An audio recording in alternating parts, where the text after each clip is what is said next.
Meus cumprimentos ao senhor, meus cumprimentos aos demais vereadores. Não tive a oportunidade de falar hoje na sessão. Quem nos acompanha de casa, também quem nos acompanha pelas redes sociais.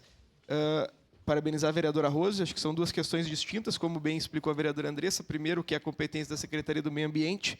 Segundo, que é a competência da Codeca, a exigência dos contratos, a questão dos caminhões. Agora, o que me preocupa mesmo, vereadora Rose, é que nós temos uma insistência significativa com a modalidade de coleta mecanizada na cidade. E outras cidades que tinham a coleta mecanizada optaram por desistir da coleta mecanizada. Todo mundo que anda no centro sabe que as lixeiras do seletivo encontram-se vazias na integralidade do tempo, que aqueles que recebem o lixo e são credenciados junto à Codec, junto à Prefeitura, não recebem nada que seja efetivamente reutilizável. Então, acho que nós temos que promover um debate nessa casa. Na próxima segunda, nós temos reunião da Comissão do Meio Ambiente. Trataremos disso, de qual é o modelo de coleta que nós desejamos para a nossa cidade.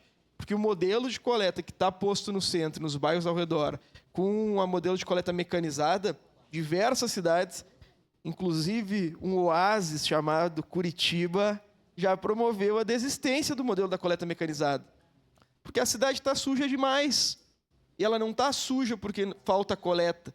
Na minha rua, passam 2 vezes por dia para fazer o recolhimento da coleta mecanizada. Ela está suja por outras situações que a gente precisa debater.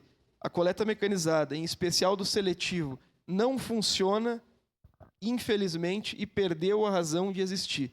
Nós precisamos conversar sobre isso. Não é uma decisão da Codeca, é uma decisão da Prefeitura que exige que haja, pelo seu contrato, coleta mecanizada do seletivo do centro. E coleta mecanizada do seletivo deixou de funcionar fazem alguns anos. Infelizmente, nós perdemos uma guerra. Vocês sabem que guerra nós perdemos do seletivo e a gente tem que repensar. A gente tem que ampliar a coleta mecanizada do orgânico para os outros bairros, que é efetivamente eficiente, e repensar a coleta do seletivo.